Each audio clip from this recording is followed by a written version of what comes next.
Nous continuons là où nous nous sommes arrêtés la semaine dernière. À chaque fois que nous reprenons un message de la semaine précédente, ça ne veut pas dire que si vous n'étiez pas là la semaine précédente, vous avez raté quelque chose. Oui, vous avez manqué certaines choses, mais ça ne vous empêchera pas de suivre. Non, chaque message est complet en lui-même. Amen. Et je demande toujours au Seigneur de me donner une parole qui tombe au bon moment. Amen. Une parole peut ne pas tomber au bon moment. Comme le dit l'apôtre Pierre, vérité présente. Amen. Il parlait de cette vérité présente. À l'époque, ceux qui étaient sous la loi avaient eux aussi leur vérité présente. Et leur vérité présente, c'était tout ce qui venait du mont Sinaï. Aujourd'hui, nous avons, nous aussi, une vérité présente. Quand Pierre écrit au sujet de la vérité présente, il n'écrit pas à propos de l'Ancien Testament. Il ne parle pas des lois et des modèles qui leur ont été donnés dans l'Ancien Testament. D'accord? Il parle de la grâce, de la dispensation de la grâce sous laquelle nous vivons. Loué soit le nom de Jésus. Il y a eu un temps où Dieu a fait une alliance avec Israël sur le mont Sinaï. Elle a été donnée le jour de la Pentecôte, oui. Alors le peuple juif célèbre la Pentecôte pour se souvenir que Dieu leur a donné la loi. Il est dit dans le Nouveau Testament, quand le jour de la Pentecôte arriva. Remarquez comme c'est révélateur. Dieu a envoyé l'Esprit sur une autre montagne, pas sur le mont Sinaï, mais sur le mont Sion. Sur le mont Sion. Et là-bas, au mont Sinaï, quand Dieu a donné la loi, en fin de compte, environ 3000 personnes sont mortes au pied de la montagne. Quand Dieu a donné l'Esprit sur le mont Sion, environ 3000 personnes ont été sauvées. Remarquez que j'ai dit que Dieu a envoyé l'Esprit. Ici, Dieu a envoyé la loi. L'apôtre Paul dit dans la deuxième épître aux Corinthiens, chapitre 3, « La lettre tue, mais l'Esprit fait vivre. » Et Paul dit que Dieu nous a aussi rendus capables d'être serviteurs d'une nouvelle alliance. Malheureusement, parfois nous entendons des prédicateurs qui viennent du tribunal, du jugement. Nous entendons des prédications qui viennent de la chair, du pupitre, du mont Sinaï, au lieu de prêcher depuis le trône de la grâce, depuis l'endroit où se trouve notre Père, et nous nous retournons pour dire aux gens que c'est un trône de grâce. C'est pour des personnes qui ne le méritent pas, des gens indignes. Amen. Approchez-vous avec assurance du trône de la grâce. Amen. Et nous prêchons depuis le lieu très saint. La prédication de l'ancienne alliance, elle, vient du parvis extérieur. Amen. Ainsi, le premier miracle de Moïse, Moïse représentant la loi a été donnée à travers Moïse, mais la grâce et la vérité sont venues à travers Jésus-Christ. Donc oui, la loi a été donnée à travers Moïse. Nous savons que le premier miracle de Moïse a été de changer l'eau en sang. Et le résultat a été la mort. C'était un miracle du jugement. Le premier miracle de notre Seigneur Jésus a été de changer l'eau en vin, produisant la joie, la fête et la vie. Amen. Voyez-vous le contraste? La loi exige. Si vous voulez penser la loi, une manière de la comprendre, c'est comme ceci. La loi exige. La grâce pourvoit. Amen. Dans tout ça, nous ne sommes pas en train de compromettre l'excellence morale que Dieu voit dans la loi. Mais la loi, selon ce que certaines personnes disent, ne serait qu'un simple fragment. Disons plutôt une portion de la pensée de Dieu. C'est ce que disent certains. Selon vous, la pensée de Dieu serait seulement « tu ne feras pas, tu ne feras pas, tu ne feras pas ceci ou cela ». Soyons sérieux. Amen. Ce n'est pas une bonne façon de le dire. D'accord? Si vous voulez penser à la loi, voyez-la comme une exigence. Tu ne feras pas, tu ne feras pas, tu ne feras pas. Adressée à des hommes spirituellement faillites. Et pourtant, l'exigence tombe quand même. Dans la Nouvelle Alliance, sous la grâce, Dieu déclare « Je mettrai mes lois dans leur cœur ». Et cette fois, la loi dit « Tu ne commettras pas d'adultère ». Mais l'Esprit, lui, met dans votre cœur l'amour pour votre femme. C'est la seule raison pour laquelle votre femme ne veut pas que vous commettiez l'adultère, vous savez, pas parce que vous ne pouvez payer un divorce à ce moment-là. Elle veut que vous soyez retenu, non pas par vos propres forces, mais par celle de l'amour que vous avez pour elle. Amen. La loi dit quoi? Tu ne commettras pas de meurtre. Elle ne dit jamais de partager et de donner. Mais la grâce fait de vous une personne qui donne. Amen. Quand nous disons que nous ne sommes plus sous la loi, cela ne signifie pas que nous ne sommes plus tenus à l'excellence morale.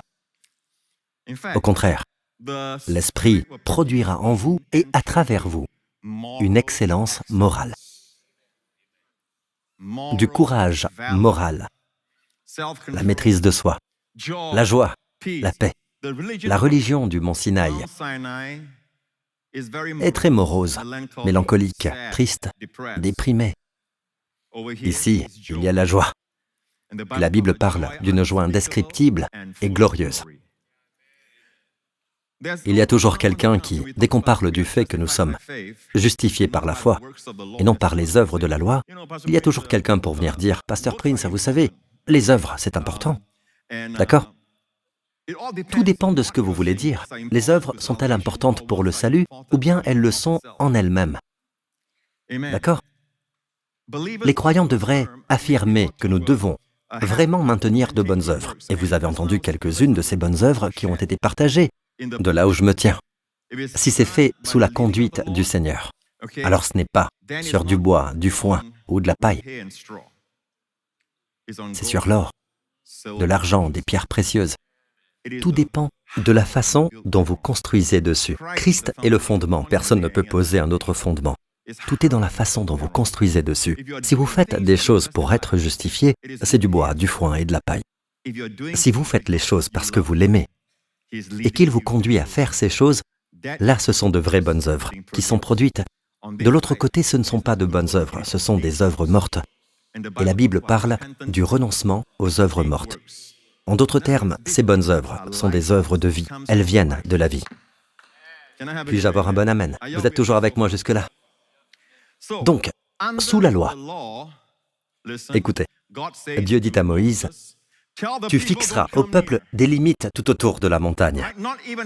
Même un animal ne doit pas toucher la montagne.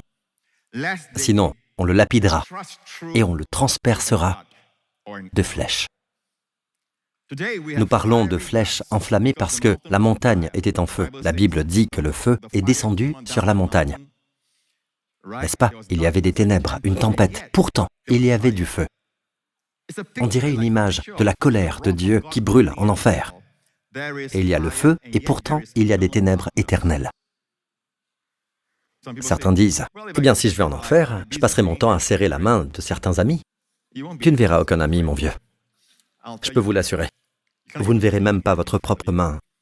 D'accord? Et l'enfer est un lieu réel. Le ciel est un lieu réel. Amen. Amen. Le ciel est plus réel que la terre. On n'arrive pas à imaginer ça, d'accord? Parce que nous vivons ici-bas depuis si longtemps et que nous avons vécu dans nos corps. Nous avons vécu avec les manques, la pénurie, les infirmités, les déficiences pendant si longtemps que nous nous sommes habitués.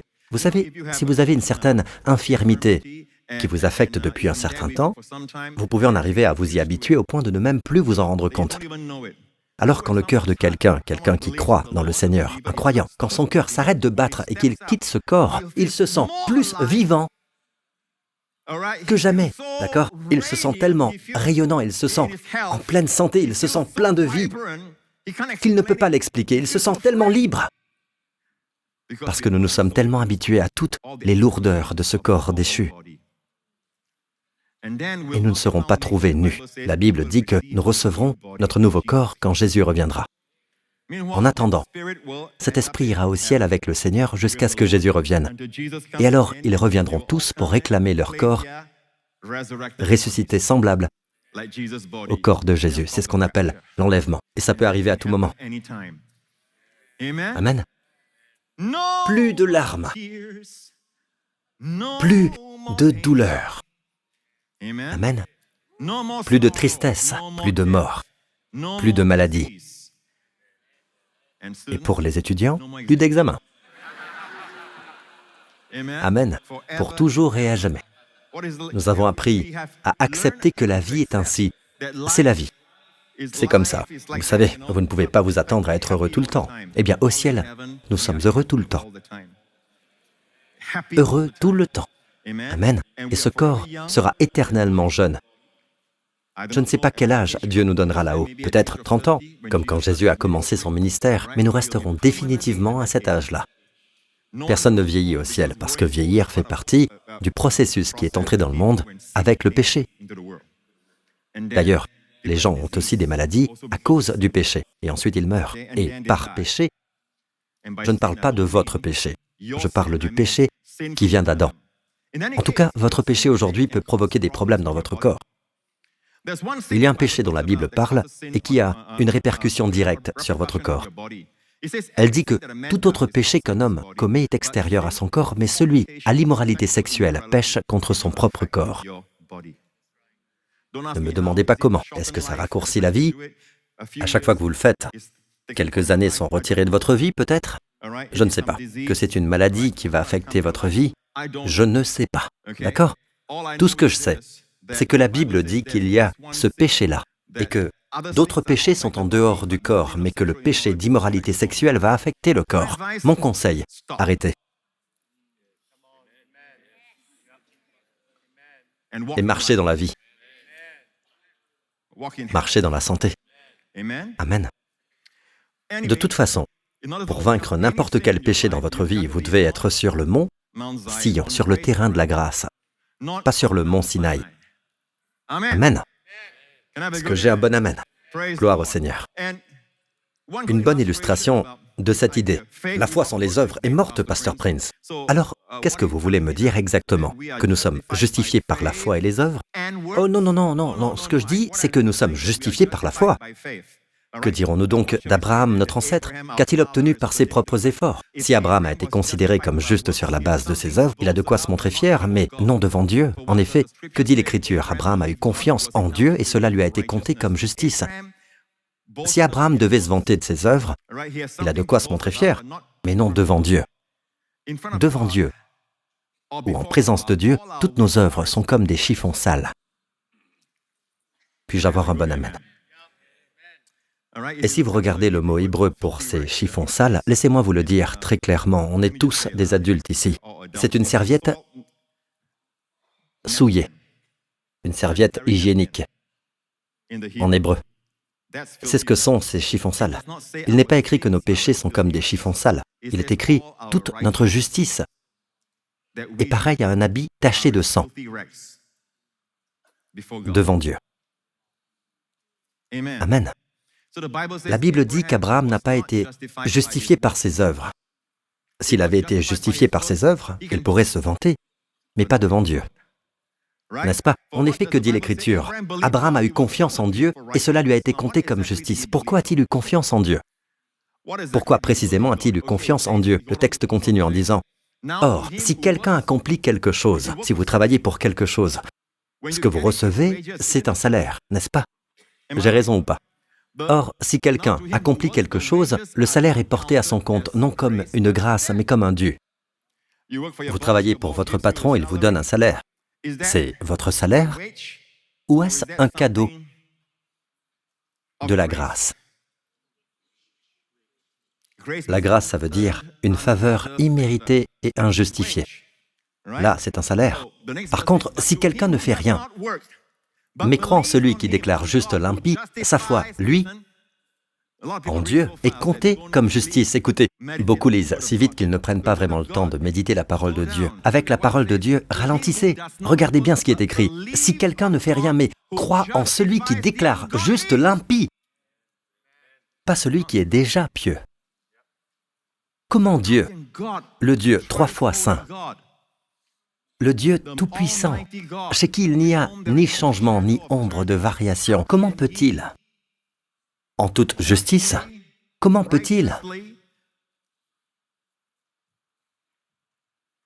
avec toute la sainteté parfaite qui est la sienne, Lui, dont les yeux, comme le dit Habakkuk, sont trop purs pour voir le mal.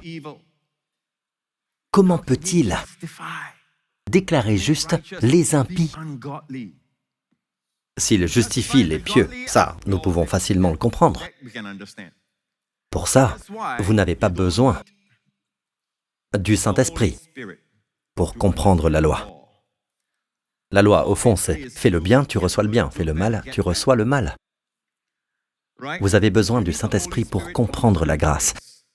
Comment vous pouvez recevoir le bien que vous ne méritez pas? Parce qu'un autre a reçu tout le mal que nous méritions.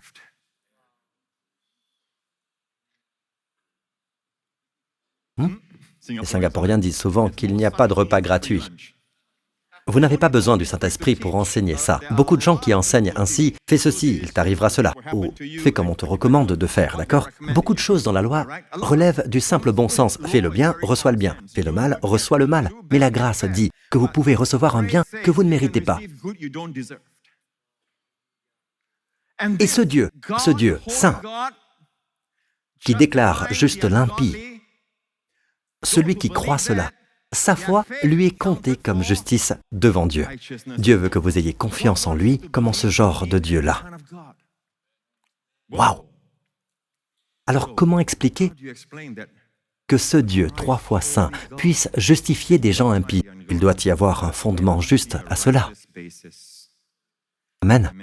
Et nous avons ce fondement juste dans la croix de notre Seigneur Jésus-Christ.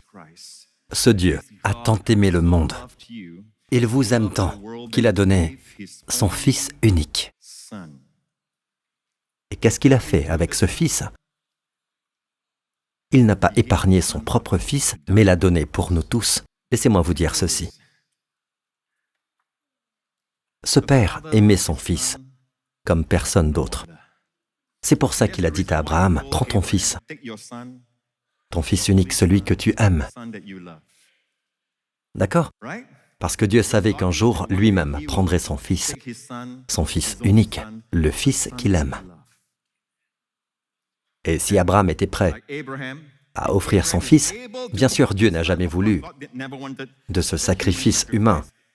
D'ailleurs, le sang d'Isaac était marqué par le péché. Dieu n'a jamais voulu de ce genre de sacrifice. Dieu voulait simplement voir s'il était prêt à donner le Fils qu'il aime, afin que Dieu puisse entrer justement dans une alliance avec un homme sur la terre, pour que tous les tribunaux du ciel et toutes les puissances des ténèbres, Satan aussi, ne puissent pas contester Dieu. Comment conclure une alliance avec un simple mortel? Comment toi, Dieu parfait, peux-tu conclure une alliance avec un homme déchu?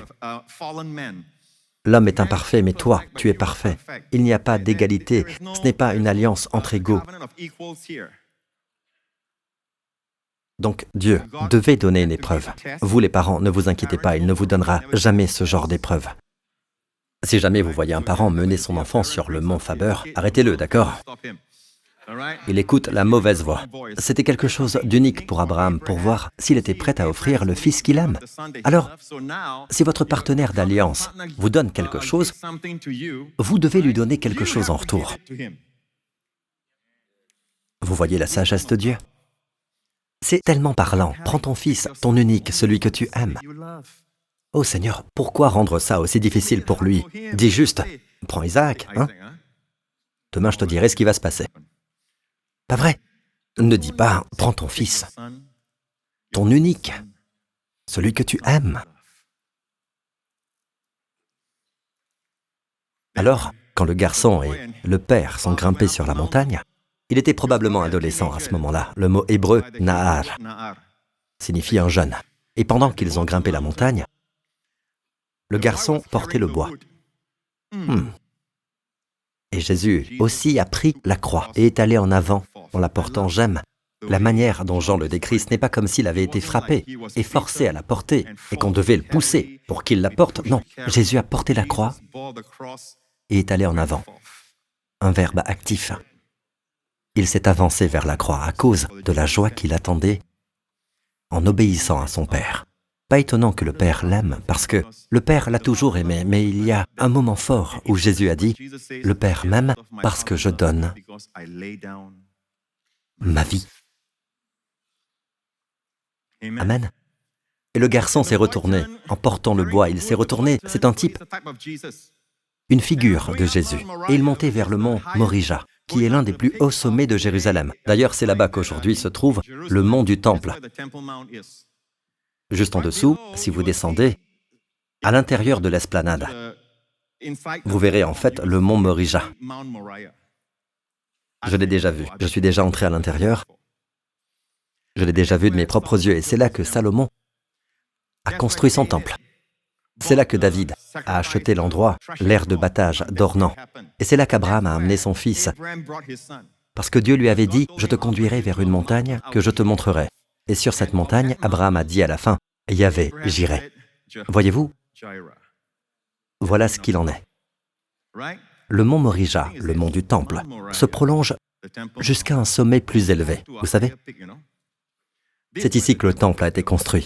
C'est ici qu'Abraham a offert son fils, ou plutôt n'a pas offert son fils. Vous voyez?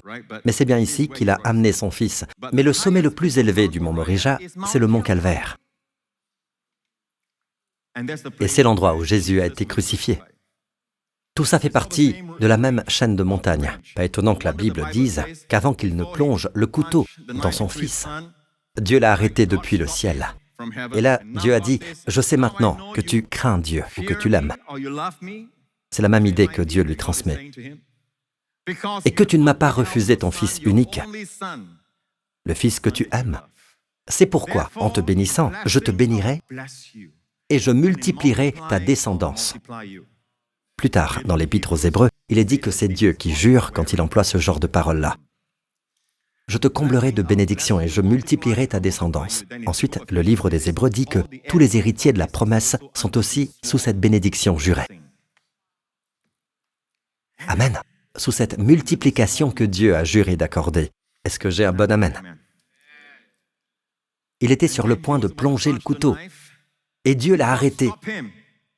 Et Dieu lui a dit tout ça.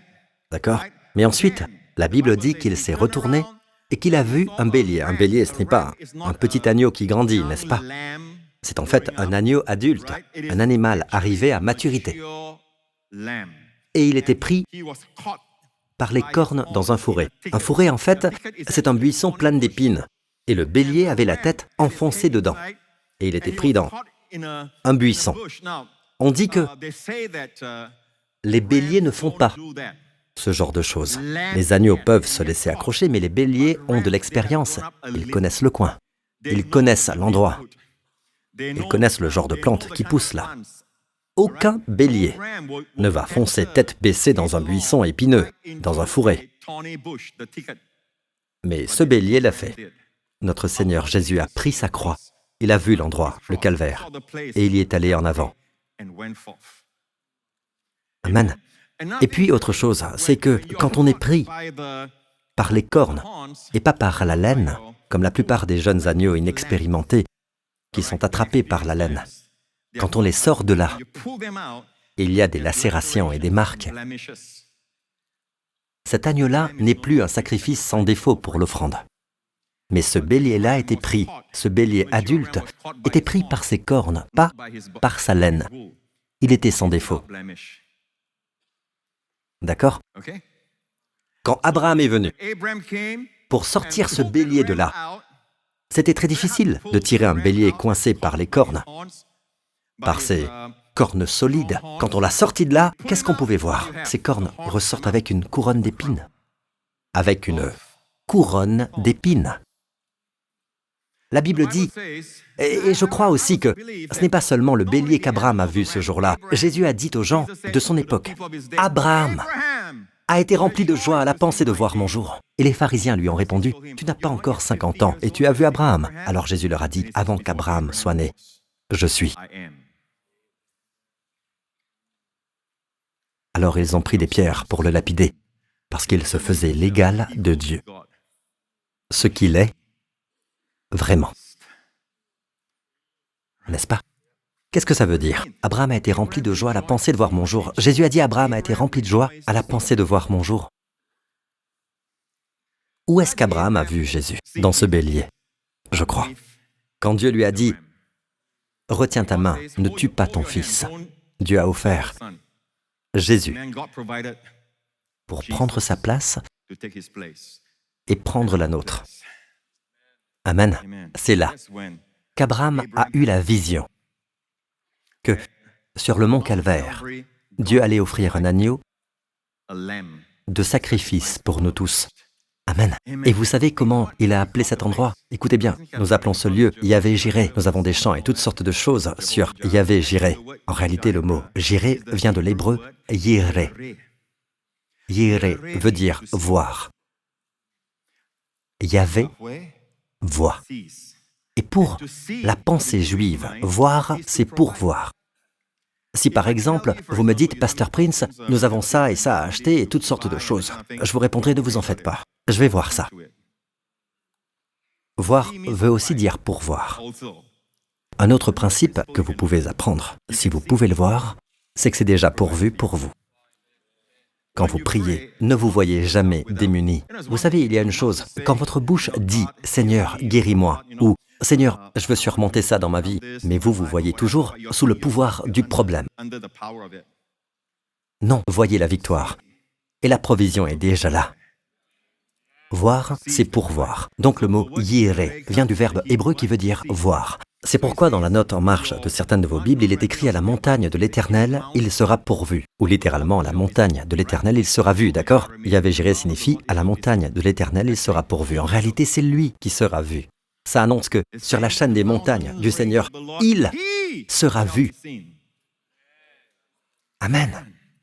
Maintenant, nous comprenons. Parce que Jésus a pris vos péchés, mes péchés. Et quand il a pris nos péchés, c'est une transaction entre le Père et le Fils.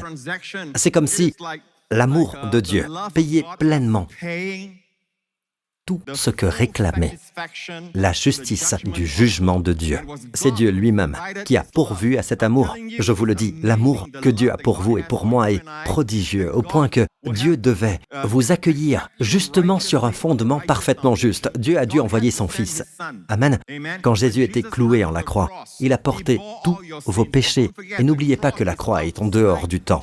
Toute cette transaction se passe entre Dieu le Père et Dieu le Fils. C'est pour ça que, quand Dieu a conclu l'alliance avec Abraham, Dieu a plongé Abraham dans un sommeil profond. Vous vous souvenez de ce passage? Parce que les morceaux des animaux avaient été coupés. À cette époque-là, on découpait les animaux en morceaux. Pour conclure une alliance, disons que vous et moi voulons faire une alliance. Nous devons prendre des animaux, d'accord? Et on les coupe en deux, et il y a du sang partout. Alors, vous et moi marcherons au milieu de ce chemin de sang. Ensuite, vous passerez à l'endroit où j'étais, et moi j'irai à votre place, et puis nous nous retournerons, et devinez quoi? Nous sommes maintenant des frères de sang. Tout ce que vous avez, tout ce que vous possédez, j'ai pris votre place, je l'ai aussi. Tout ce que vous avez, je l'ai. Vous êtes moi et moi, je suis vous. Si vous êtes attaqué, amen, je dois vous défendre. Amen. Vous pouvez venir me voir, par exemple, si vous avez un besoin financier, vous pouvez venir me dire, alors où est notre portefeuille? Où est notre banque? Où est notre chéquier? C'est ça le mariage. Est-ce que j'ai un bon amen? Donc, la Bible dit qu'Abraham a conclu une alliance avec Dieu, n'est-ce pas? Il a coupé les animaux, tous les morceaux étaient là, le sang était là. Si Abraham avait marché entre ces morceaux, rappelez-vous, Dieu était l'autre partie contractante. S'ils avaient marché tous deux au milieu de l'alliance, Abraham à la place de Dieu et Dieu à la place d'Abraham, Dieu aurait pu garder sa promesse pour toujours, mais Abraham aurait-il pu le faire? L'idée de ces animaux partagés avec tout ce sang répandu, c'est de dire, si jamais je brise l'alliance, que Dieu me fasse ce que j'ai fait à ces animaux. Qu'on me coupe en deux. Alors qu'est-ce qui s'est passé? Dieu savait qu'Abraham ne pouvait pas tenir l'alliance. Vous savez ce que Dieu a fait? Dieu a endormi Abraham. Mes amis, Dieu peut endormir les gens. La première fois qu'il a fait ça, un chef-d'œuvre est apparu. Wendy Prince. Ouh! Au point que l'homme a dû dire « Oh, quelle femme !» Amen. Quand vous n'arrivez pas à comprendre la femme, vous faites quoi? Allez dormir. Priez, puis dormez. Réveillez-vous et voyez-la d'un œil nouveau, même si c'est la même femme. Amen. Je pense qu'il y a là un principe que nous devons apprendre. C'est pour ça que nous ne comprenons pas les femmes. Nous dormions tous quand Dieu les a façonnées. Alors Dieu a plongé Abraham dans un profond sommeil. Pourquoi? Car Dieu ne pouvait pas le laisser traverser les morceaux.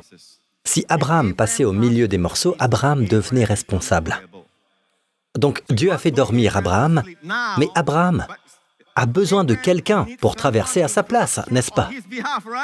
Puis la Bible dit qu'une colonne de fumée et une colonne de feu sont apparues. Dans la colonne de fumée, c'est Dieu qui se manifeste. En fait, c'est un nuage de gloire, c'est la gloire Shekinah.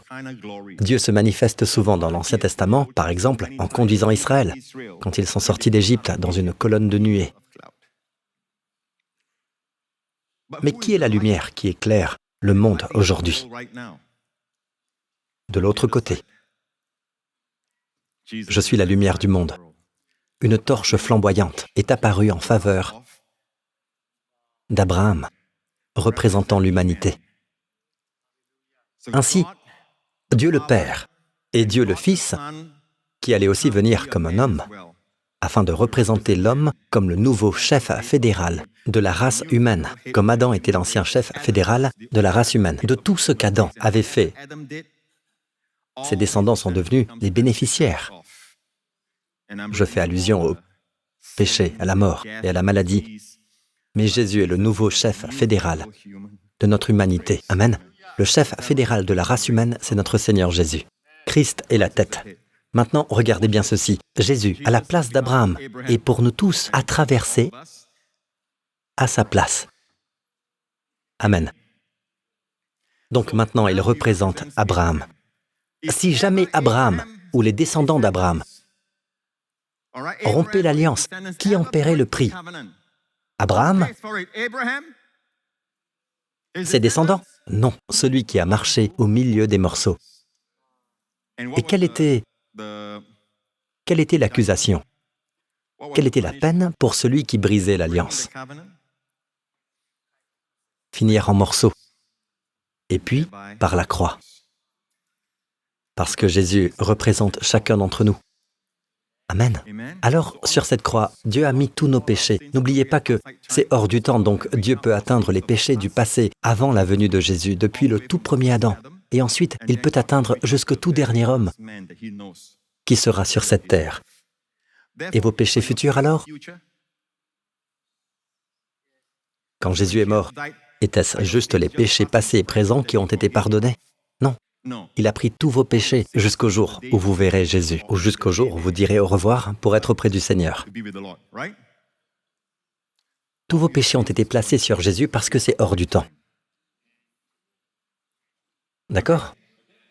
Quand Jésus a absorbé tous vos péchés, et pas seulement vos péchés, mais aussi le châtiment reçu d'un Dieu saint pour tous vos péchés, et il a crié, il a tout absorbé, et il a crié, « Tout est accompli ». Rappelez-vous ceci. Élie, je vous l'ai déjà dit, Élie a pris 12 pierres qui représentaient les 12 tribus d'Israël quand il a défié les prophètes de Baal. Et il a dit, versez de l'eau encore sur le sacrifice. Il y avait 12 pierres, puis il y avait le bois, et il y avait le sacrifice. Et il leur a dit de verser encore de l'eau, de verser encore de l'eau. Il y avait un défi entre les deux camps, et le Dieu qui répondra par le feu, c'est celui-là, qui sera Dieu. Amen. Et tous les prophètes de Baal dansaient, se faisaient des entailles sur le corps et toutes ces choses-là. Vous savez, nous servons un Dieu que nous nous fassions du mal. Il préfère être lacéré et fouetté à notre place pour nous tous.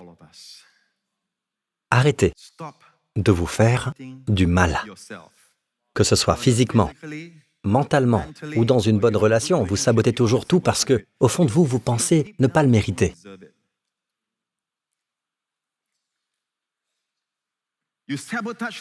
Car, d'une certaine manière, vous pensez ne pas être digne de réussir, pas digne de cette relation, pas digne d'avoir une famille. Arrêtez de vous punir et d'apporter des sacrifices pour le péché. Jésus est le sacrifice ultime pour le péché. Il a été lacéré pour vous, il a été frappé, il a été fouetté, il est mort pour nos péchés sur cette croix. Amen. Quand Jésus a tout absorbé, c'était comme quand Élie a dit « Dieu ». Et la Bible dit qu'il a invoqué l'Éternel après que les prophètes de Baal se soient évanouis. Ils saignaient tous de partout. Élie était tout propre. D'accord? Alors à qui allez-vous faire confiance? Élie déclare, et la Bible précise qu'il a attendu jusqu'au soir, le moment du sacrifice du soir. Vous savez quelle heure c'était? 15 heures. Même dans l'Ancien Testament, leur sacrifice du matin est à 9 heures et leur sacrifice du soir est à 15 heures. Jésus a été crucifié. Il a été cloué sur la croix à 9 heures. L'heure du sacrifice du matin, il a expiré, il a rendu l'esprit à 15 heures. L'heure du sacrifice du soir. Il y a attendu jusqu'au sacrifice du soir, puis il a prié. C'est comme si tout son raisonnement reposait en la croix. Dieu, montre au peuple que tu es Dieu. Et Dieu a fait descendre le feu. Et le feu n'a pas seulement consumé le bœuf du sacrifice. Il a consumé le bois. Et les 12 pierres qui représentaient les 12 tribus d'Israël ont toutes disparu. Quand j'étais plus jeune, lors l'un de mes premiers voyages en Israël, j'avais raté le fait que les pierres avaient été consumées. Alors, je suis allé en Israël. Je cherchais les pierres sur le mont Carmel. On nous dit que c'était la partie la plus élevée du mont Carmel. On disait que c'était là qu'Élie avait affronté les prophètes de Baal. Je cherchais 12 grosses pierres. Les pierres sont très difficiles à enlever, n'est-ce pas? Et puis un jour, quand j'ai lu ma Bible attentivement, j'ai vu que tout avait disparu, même les 12 pierres avaient disparu quand le feu est tombé. Le sacrifice n'était plus là, le bois n'était plus là, les 12 pierres n'étaient plus là. Tout avait complètement disparu.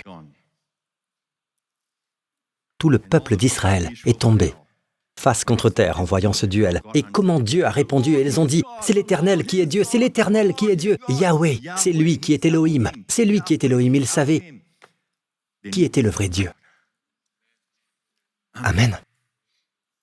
Voyez-vous, l'image du feu représente le jugement de Dieu et le taureau représente le sacrifice. Parce qu'à cette époque, dans l'Ancien Testament, il n'y avait pas de sacrifice parfait. Ce n'était que des images de qui? De Jésus-Christ. Donc, le taureau et le jugement, les flammes du jugement, ont consumé absolument tout, ce qui montre quoi? Que le jugement était plus grand que le sacrifice. Mais ici, Jésus, le sacrifice, a consumé tout le jugement de Dieu. C'est pour ça que nous avons produit cette vidéo, où vous le voyez absorber tout le jugement, parce qu'il portait tous nos péchés, jusqu'au dernier, mes amis. Passé, présent et futur, il les a tous portés dans son propre corps et il a absorbé tout le jugement de Dieu contre nos péchés, et dans son propre corps, il l'a absorbé jusqu'à ce qu'il dise « Tout est accompli ». Et il a crié d'une voix forte « Tout est accompli ». Qu'est-ce qui est accompli? Le jugement dont vous lisez les récits dans l'Ancien Testament. Il ne tombera jamais sur votre tête, vous ne serez jamais jugé. Si Dieu vous jugeait aujourd'hui pour les péchés qu'il a déjà jugés sur son Fils, parce que son Fils portait vos péchés, ce serait une parodie de justice. C'est ce qu'on appelle le principe de la double condamnation. Le même délit ne peut pas être jugé deux fois. Il n'y a donc maintenant aucune condamnation pour ceux qui sont en Jésus-Christ. Est-ce que ça vous donne envie de pécher davantage? Non. Ça vous donne envie de l'aimer davantage. Vous tombez amoureux de lui.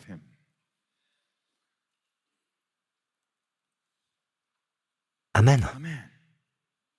Cette fois, le sacrifice est plus grand que le jugement. Parce que là-bas, le jugement a tout consumé. N'est-ce pas? Donc le jugement était plus grand que le sacrifice. Mais ici, le sacrifice a consumé le jugement. Et il a crié, tout est accompli. Et il était toujours là.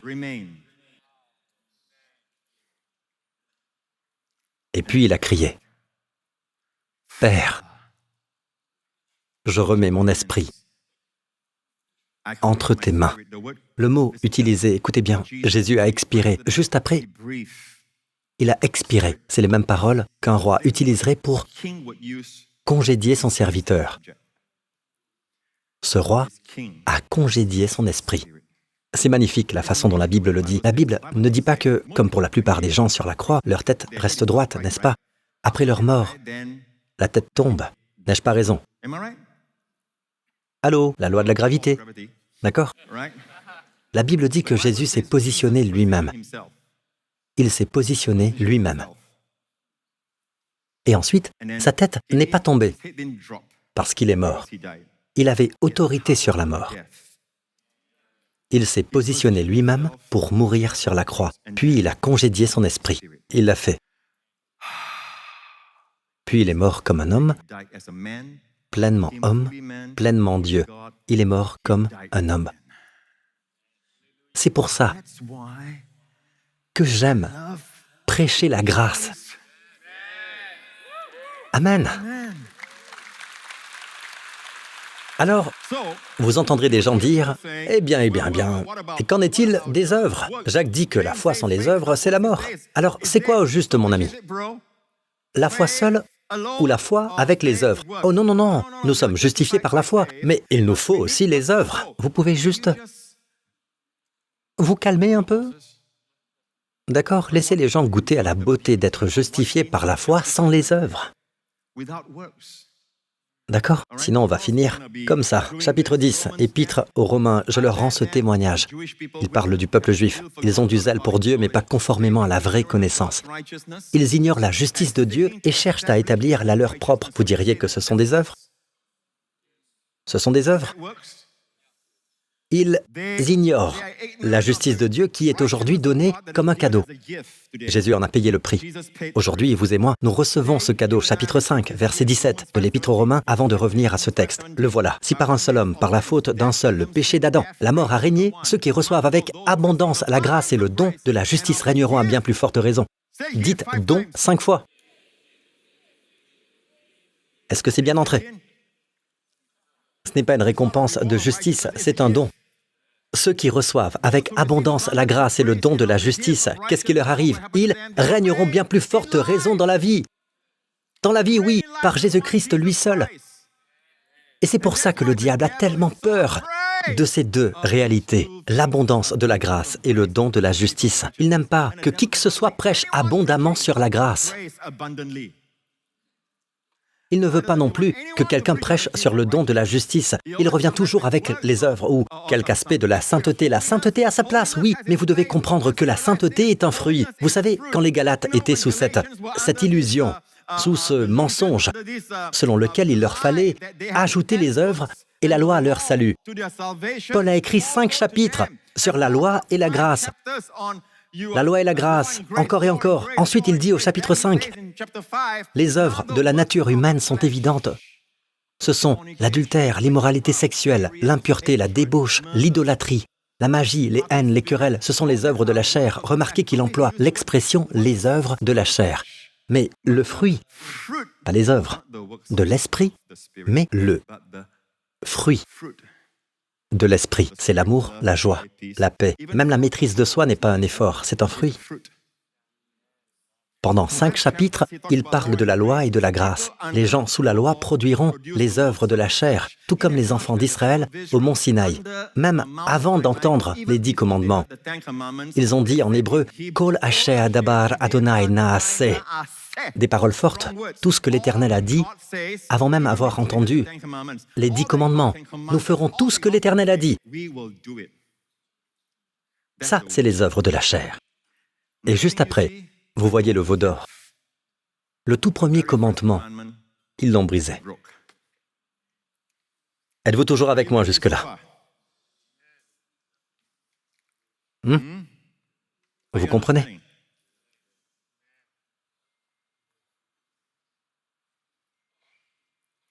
Savez-vous ce que sont les œuvres et ce que sont les fruits? Pourquoi œuvres de la chair, mais fruits de l'esprit? Parce que les œuvres sont le résultat de l'effort. Le fruit est le résultat de la vie. Si le pommier a la vie, il portera du fruit. Les œuvres viennent de l'effort. Pasteur Prince, ça veut dire que nous ne devons plus faire d'efforts, hein? Je ne sais pas ce que je fais en ce moment, mais ce qui est sûr, c'est que des personnes sont touchées par l'évangile de Jésus-Christ. Vous voyez, si vous êtes constamment focalisé sur vos œuvres, ce n'est pas authentique, mes amis. Ça ne vient pas vraiment de votre vie. Vous voyez? Nous voulons la maîtrise de soi, nous prêchons la maîtrise de soi. Les 7 définitions de la maîtrise de soi. Les 11 manières d'obtenir la maîtrise de soi. Non, prêchez la grâce de Dieu. Et quand vous prêchez la vraie grâce de Dieu du Nouveau Testament, la maîtrise de soi devient le fruit. C'est pour ça que nous devons placer nos enfants sous la grâce. Nous devons croire à la voix de la grâce, pas à la voix de la condamnation, pas à la voix de l'accusation. Amen. Alléluia. Que vous apprenez quelque chose. J'arrive à la conclusion. Oui, je m'approche de la fin, vous inquiétez pas. Donc, comme ils ignorent la justice de Dieu et cherchent à établir la leur propre, ils ne sont donc pas soumis à la justice de Dieu. Dans le chapitre 9 de l'Épître aux Romains, il y a la même chose à propos des non-juifs et du peuple juif. Que dirons-nous donc? Des non-juifs qui ne recherchaient pas la justice ont obtenu la justice, celle qui vient de la foi. Les non-juifs ne poursuivaient pas la justice. Les non-juifs, c'est de vous que je parle. Les Chinois, les Indiens, nous tous ceux qui ne sont pas juifs sont des païens, d'accord? Des non-juifs qui ne recherchaient pas la justice ont obtenu la justice, celle qui vient de la foi. Tandis qu'Israël, le peuple de l'alliance de Dieu, qui cherchait une loi de justice, n'est pas parvenu à cette loi. Je pensais qu'il fallait se fixer un objectif et ensuite être diligent, poursuivre à fond. On dirait qu'au final, vous vous retrouvez à zéro. N'est-ce pas? Pourquoi? Regardez la suite. Pourquoi? Parce qu'Israël l'a cherché non par la foi, mais par les œuvres de la loi. Ils se sont heurtés à la pierre qui fait obstacle. Je veux vous dire quelque chose. Beaucoup d'entre vous ont déjà entendu le verset qui suit. Comme il est écrit, « Je mets dans Sion une pierre qui fait obstacle, un rocher propre à faire trébucher, mais celui qui croit en lui ne sera pas couvert de honte. » Ce mot, « lui », parle de Christ. Il est question de Christ. Beaucoup d'entre vous ont entendu ce verset, n'est-ce pas? Je mets dans Sion une pierre qui fait obstacle. Des chants qui ont été écrits à partir de ce verset. Et nous savons que la pierre qui fait obstacle, c'est Jésus. Mais laissez-moi préciser ceci. C'est Jésus comme notre justice, qui est une pierre qui fait obstacle pour le peuple juif. Ils n'arrivent pas à croire que vous pouvez avoir la justice sans vos propres œuvres. Ils trébuchent sur cette pierre qui fait obstacle. Cette pierre qui fait obstacle, c'est justement ceci. Celui qui croit en lui ne sera pas couvert de honte. Mais quel genre de foi est cela? C'est croire qu'il est ma justice. Jéhovah Tzidkenu, le Seigneur, notre justice. Alléluia. Bon, alors, Pasteur Prince, la foi. Jacques dit que la foi sans les œuvres est morte. Je vais vous le montrer et le faire encore. D'accord? Les 2 exemples que Jacques utilise pour illustrer ça dans l'Ancien Testament, si vous soutenez que les œuvres, c'est la loi, ces exemples-là sont de très mauvais exemples à utiliser. Quand Jacques parle de la foi sans les œuvres, il prend cette illustration. Abraham n'a-t-il pas été considéré comme juste sur la base de ses actes lorsqu'il a offert son fils Isaac sur l'autel?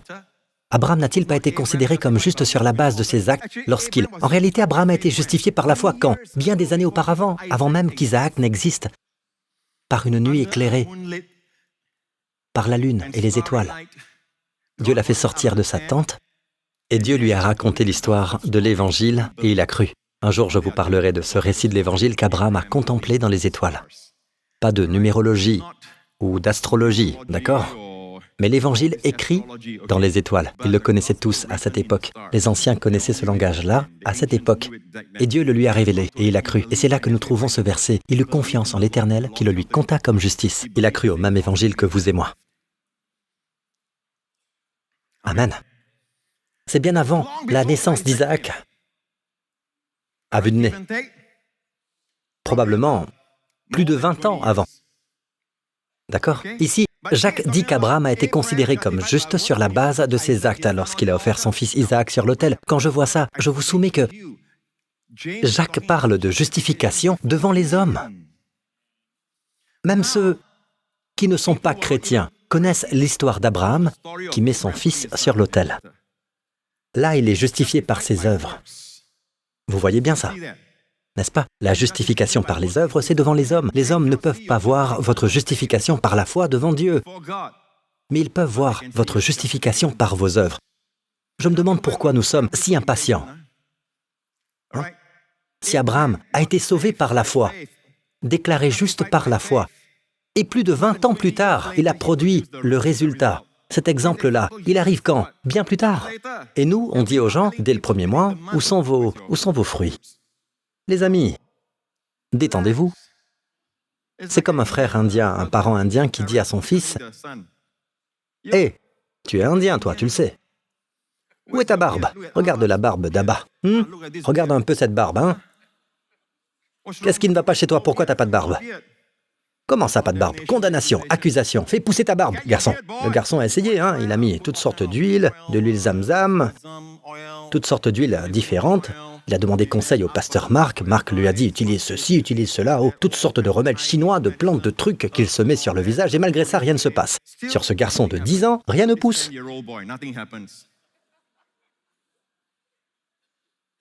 Le garçon est sous la loi, sous le commandement. Fais pousser ta barbe, garçon. Tu es indien, tu sais. Alors où est ta barbe?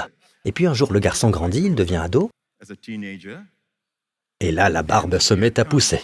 Et cette fois, il ne prie même plus pour ça. Il a un problème. Il se rase le matin et le soir. Dans la soirée, ça revient encore. Maintenant, il fait une autre prière, Seigneur. Ne laisse pas ma barbe être aussi abondante. Qu'est-ce que vous essayez de dire, Pasteur Prince? Soyez patient. Certaines choses viennent avec la croissance. Même Abraham n'a pas mis Isaac sur l'autel le lendemain. Il n'y avait pas encore d'Isaac à mettre sur l'autel.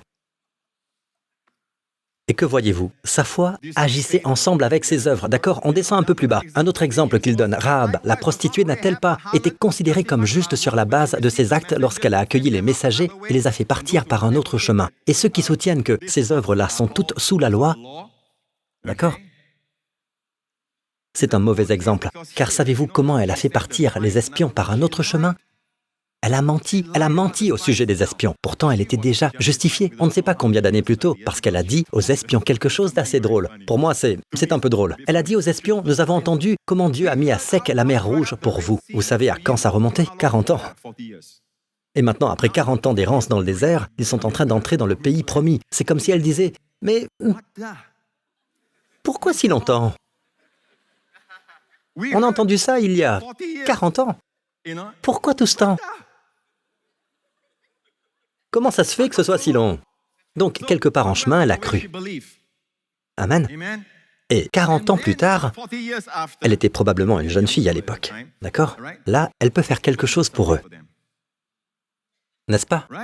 Et la manière dont elle l'a fait, c'est en mentant aux habitants de Jéricho, quand les officiers sont venus chercher les hommes de Josué, les 2 espions. Elle leur a dit, « Oh, ils étaient là plus tôt, mais ils sont partis en direction des montagnes. Dépêchez-vous d'aller les rattraper. Vous pourrez peut-être les rattraper. » En réalité, ils étaient là-haut, cachés dans de grandes jarres de kimchi. Vous vous souvenez? Une grande jarre, ces grands récipients dehors, hein? Bon, sans kimchi. À l'époque, ils mettaient d'autres choses dedans et ils recouvraient le tout de paille. Heureusement que les hommes ne sont pas montés. C'est ainsi qu'elle les a aidés. C'est un mauvais exemple si on veut défendre les œuvres comme s'il s'agissait des 10 commandements. Et Abraham qui met son fils sur l'autel, c'est un meurtre si on le lit comme ça, non? Là aussi, un mauvais exemple. Donc il doit y avoir autre chose, mes amis, c'est une œuvre de foi. D'accord? Il ne s'agit pas ici de justification devant Dieu. Vous êtes toujours avec moi? Je vais terminer rapidement avec ceci. Regardez, Luc chapitre 18 et 19. Nous commençons avec le mont Sinaï et le mont Sion. La loi et la grâce. Sous lequel des deux allez-vous vivre? Amen. Là où Dieu dit, dans la Nouvelle Alliance, « Je pardonnerai leurs injustices, et je ne me souviendrai plus de leurs péchés ni de leurs fautes. Je serai leur Dieu. Mes lois dans leur esprit, je les écrirai dans leur cœur. Et nous, quelle est notre part? Nous reposer. » Amen. Croire et se reposer. Ne vous inquiétez pas au sujet de la bonne conduite. La bonne croyance produira la bonne manière de vivre. On prêche beaucoup la bonne conduite et il n'y a pas de vraie bonne conduite. Pourquoi? Alors, regardez chapitre 18 et 19 de Luc, l'inverse plutôt, d'accord? Luc, chapitre 19, nous donne une image de la grâce. Le chapitre 18, pourquoi le Saint-Esprit a-t-il placé ces récits côte à côte? L'histoire du jeune chef riche et l'histoire de Zachée. Dans Luc, chapitre 18, nous avons ce jeune chef riche qui vient vers Jésus et qui dit « Que dois-je faire ?» C'était un jeune cadre branché, très riche, au passage. Et il a dit « Que dois-je faire pour hériter la vie éternelle ?» Un accent sur « Que dois-je faire ?» Qu'est-ce que Jésus a répondu? Jésus aurait pu dire « Crois en moi », mais Jésus n'a pas dit ça. Qu'est-ce que Jésus a dit? « Tu connais les commandements. Tu ne porteras pas de faux témoignages. Honore ton père et ta mère. » Et Jésus lui a rappelé les commandements. Est-ce une réponse? La réponse évangélique classique? Non. Mais pourquoi? Parce qu'il était plein d'orgueil. Quand vous vous vantez de ce que vous faites, le Seigneur vous amène au bout de vous-même. La loi a été donnée pour amener l'homme au bout de lui-même. Alors, il lui a donné la loi. Et finalement, le gars dit « Tout cela, je l'ai fait, moi !» Et le Seigneur l'a regardé et lui a dit « Ah, il te manque encore une chose. Vends tout ce que tu as, distribue-le aux pauvres. » Remarquez que c'est quelque chose qu'il lui a dit à lui seulement, pas à tout le monde, ok? Alors, vous êtes inquiet, hein? D'accord, tout va bien. Il te manque encore une chose. Vends tout ce que tu as, distribue-le aux pauvres. Qu'est-ce que c'est, ça? C'est le premier commandement. Tu dois mettre Dieu en premier, n'est-ce pas? Pas d'autre Dieu. De toute évidence, l'argent le possède. L'argent était son idole. Il est reparti, incapable de donner ne serait-ce qu'un centime, un seul shekel. Chapitre suivant. Voilà l'effet de la loi. Waouh! J'ai failli encore me mettre à danser. Je vais terminer avec ceci, d'accord? Zachée, au fait, vous ne connaissez même pas le nom du jeune chef riche. Zachée, lui, était en train de grimper à un arbre. La Bible dit qu'il était de petite taille, car tous sont péchés sont privés de la gloire de Dieu. D'accord? Ils ont tous péché, hein? Donc, il voulait voir Jésus. Jésus a levé les yeux et l'a appelé par son nom. Et c'est un pécheur. Par pécheur, je veux dire un pécheur au grand jour. Ils étaient tous pécheurs, mais lui, c'était un pécheur affiché. Et cela car il travaillait comme collecteur d'impôts. Ce qui veut dire qu'il trahissait son propre peuple. Il prenait l'argent de son propre peuple pour le remettre aux Romains à cette époque. D'accord? Donc il était vraiment méprisé, un marginal, un paria social. Et il était là. Jésus a dit « Zachée ». Au fait, aujourd'hui en Israël, quand un accusé se tient devant le juge, que le juge dit qu'il est acquitté, c'est exactement le même mot que le nom de Zachée. Son nom veut dire « acquitté ». Zakkai, en hébreu. Le Seigneur a levé les yeux et a dit « Zakkai ». Il a regardé en bas. Aucune loi donnée. Dépêche-toi de descendre, car il faut que je m'arrête aujourd'hui chez toi. Aucun commandement imposé. Au chapitre précédent, Jésus a lancé les commandements, n'est-ce pas? Ici, aucun commandement, seulement l'amour et l'accueil en l'appelant par son nom. Alors il est descendu et il est rentré chez lui avec Jésus. Il était tellement heureux. Et les voix derrière murmuraient. Et je comprends bien cette voix-là, moi particulièrement. Il est allé loger chez un homme pécheur. Le scandale de la grâce venait de commencer. Et Jésus est allé dans cette maison. Il a pris le repas. À la fin, aucune loi n'a été donnée. Zachée s'est levé et a dit, « Vous savez ce que je vais faire? Je donne aux pauvres la moitié de mes biens. Et si j'ai causé du tort à quelqu'un, en l'accusant faussement, je lui rends le quadruple. » Alors Jésus l'a regardé et a souri. Et Jésus a dit, « Le salut est entré aujourd'hui dans cette maison. » Aucune loi n'a été donnée. Amen. Le jeune chef riche, lui, ne peut presque rien donner. Il n'arrive pas à être généreux. Mais Zachée a ouvert sa maison. Il a ouvert son portefeuille. Il a tout ouvert à Jésus. Pourquoi? Parce qu'il est sous la grâce. La loi vous rend avare. La grâce vous rend généreux. Et mon temps est écoulé. Alléluia. Gloire au Seigneur. Alléluia. Merci Jésus. Inclinez la tête et fermez les yeux, vous tous ici présents. Mes amis, si vous n'avez jamais reçu Jésus comme votre Sauveur personnel et votre Seigneur, souvenez-vous, c'est très facile de le faire. Mais facile ne veut pas dire bon marché. Jésus a tout payé. Donc, on la croit. Jésus est mort pour vos péchés. Il a porté votre jugement. Il a tout terminé. Et il s'est relevé d'entre les morts comme témoignage que vous avez été acquittés. Amen. La Bible dit que lorsque nous avons été déclarés justes, Dieu l'a ressuscité d'entre les morts. Alors si c'est votre cas, si vous n'avez jamais mis votre confiance en Jésus, priez. Faites cette prière avec moi maintenant. Faites-la de tout votre cœur. Père Céleste, je confesse que Jésus-Christ est mon Seigneur. Le Christ est mort pour mes péchés.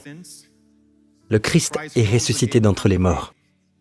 Il est vivant et à ta droite, mon berger et mon prêtre. Merci, Père. Tous mes péchés ont été ôtés. Je suis extrêmement béni, hautement favorisé et profondément aimé en Christ. Et en Christ, je demeure. En Christ, je reste pour toujours. Au nom de Jésus. Et le peuple de Dieu dit, mettez-vous debout, peuple de Dieu. Et vous qui avez fait cette prière, félicitations, vous êtes maintenant nés de nouveau, vous êtes maintenant une nouvelle création en Christ, à l'intérieur. Gloire à Dieu, vous avez été délivrés de la puissance des ténèbres et il vous a transportés dans le royaume de son Fils bien-aimé. Amen. Gloire au Seigneur. Levez les mains, vous tous ici présents. Dans la semaine qui vient, que le Seigneur vous bénisse, vous et vos familles, et que le Seigneur vous garde, qu'il vous préserve et protège chacun d'entre vous tout au long de cette semaine. Que le Seigneur fasse resplendir sa face sur vous et vous fasse grâce et qu'il vous communique son shalom, sa paix et sa grâce. Que le Seigneur lève son visage sur chacun de vous. Et tout au long de cette semaine, qu'il accorde à vous et à vos bien-aimés son shalom, son bien-être et sa plénitude. Au nom de Jésus. Et le peuple de Dieu dit Amen. Que Dieu vous bénisse. À très bientôt.